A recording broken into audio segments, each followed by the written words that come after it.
So now we've come across Mad Max 2: The Road Warrior, which a lot of people consider to be the best one of the original trilogy. Once again directed by George Miller, once again starring Mel Gibson in the role that made him famous, Mad Max himself. And you want to talk about just pure, insane action movies? And boy, do I got the movie for you. So as we saw in the first Mad Max movie, Max's family has basically been torn apart. And he's become a hardened man who helps a community of settlers to defend themselves against a roving band of marauders. And just like in the first Mad Max movie, this colorful group of villains is so freaking memorable. You have the Toady, who is the crier of the villainous gang, a colorful character and very interesting in his own right. Even though he's just enjoying the hell out of physically abusing the heroes, the gang has little respect for this guy. And of course, who could forget the leader, Lord Humongous himself? Leave me the fuel, and I will spare your lives.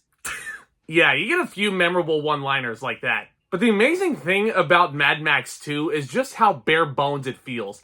Sometimes the key to creating a masterclass in filmmaking is simplicity. And that's the case in a lot of workplaces, is keeping the task simple. And Mad Max 2 does just that. There is not one line that is wasted. And don't get me wrong, you do get dialogue in this. When you do hear a line of dialogue though, every single one feels very important. Because, oh my god, for a little over 90 minutes or so, this is just nothing but balls to the wall, pure action. This is just nothing but pure chaos. If you thought the chase sequences in the first Mad Max movie were memorable, boy, you ain't seen nothing yet. And I feel like it was this movie, along with the original Mad Max movie, that popularized the use of the punk aesthetic in a post-apocalyptic world like this. And this is a world that has become incredibly run down since the last time we saw it. Great use of location and great selection of location. Extremely remote in New South Wales. The cinematography is absolutely stunning in The Road Warrior. And this is a movie that came out in the early 80s.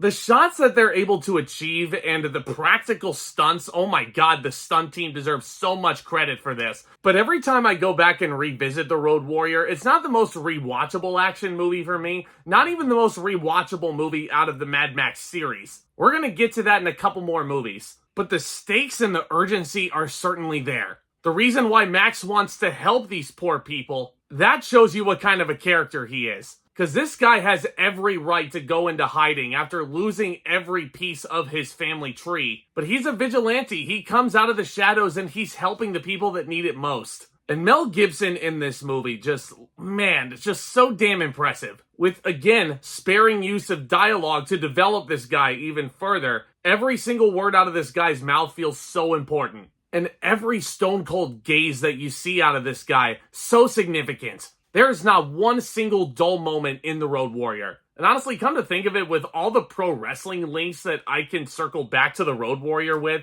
yeah, The Road Warrior is the Legion of Doom, one of the greatest tag teams of all time. Lord Humongous at one point was dubbed the Ayatollah of Rock and Rolla, one of Chris Jericho's many nicknames throughout his career. It's easy to see why this movie was so influential for so many people in the entertainment world. And for so many action movie filmmakers. Again, we don't get a lot of action movies like this anymore, guys. If you see George Miller's name especially attached to an action epic like this, consider it a blessing. And that's why I'm so pumped to look back at all of these Mad Max movies, because every single one of them is so freaking fun. You feel the scope and the danger of this movie once again. The score, oh my god. I didn't even mention Brian May and his music in my previous Mad Max review. He returns to compose the music for The Road Warrior.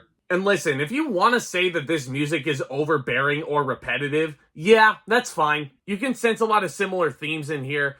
But honestly, without the music, a lot of these action sequences probably wouldn't have worked as well as they do. Because again, no note feels wasted. Ironically enough, in a movie that's about a desolate wasteland now. Like, no pun intended, this movie was a humongous box office success for damn good reason. It's a humongous influence on the science fiction dystopic genre for damn good reason. And if you want to sit there and argue that Mad Max 2: The Road Warrior is one of the greatest sequels of all time, it's a hard point to argue against. Because if you look at this movie as a whole, and if you look at it as an overall presentation, I think George Miller, Mel Gibson, Brian May, this whole collaborative effort, and even the supporting turns, Bruce Spence is fantastic in this movie. Like, every single character is so well realized. Max Rokitansky, as I've mentioned in my previous review, is one of the most influential action heroes of all time. And it's the true definition of a non-comic book vigilante. Because once his task is done, he doesn't choose to follow the settlers.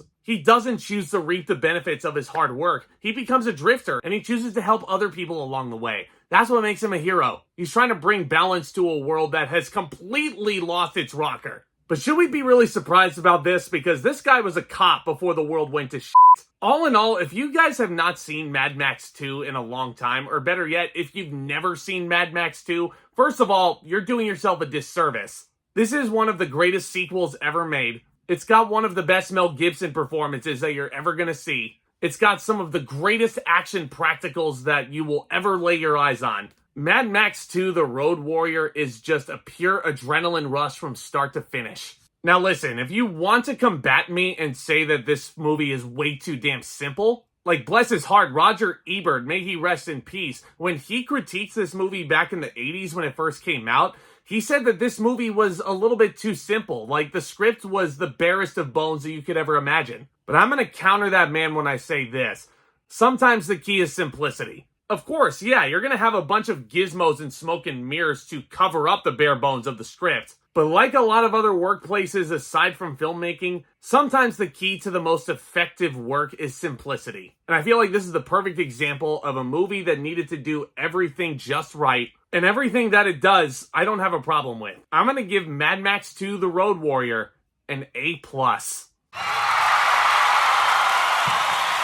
You have no idea how much it excites me that I'm talking about these with you guys now. And I can't wait to bring you my next review in this playlist, probably the weakest of the bunch so far, but still a darn fun time, Mad Max Beyond Thunderdome. Again, not a reference to the WWE arena during the pandemic. I had to get that joke out of the way. Let me know what you think of The Road Warrior down in the comments. Let me know if you guys have any memory seeing this in the theaters. And let me know what you guys think the greatest action sequel is of all time. If you guys want to keep discussing all great things in the cinematic world, this is a great channel to become a part of. So do consider becoming a subscriber today and hit that thumbs up if you haven't already. Stay tuned for more videos very soon, especially as we continue to wrap up this Mad Max playlist. I will be watching Furiosa at the end of the month once that comes out. And as I've mentioned in a few videos already, this blockbuster season looks stacked this year. And I can't wait to have you guys along for the ride. Y'all are the best. And make sure to subscribe and I will spare your lives. So with all that being said, Back Talk commence.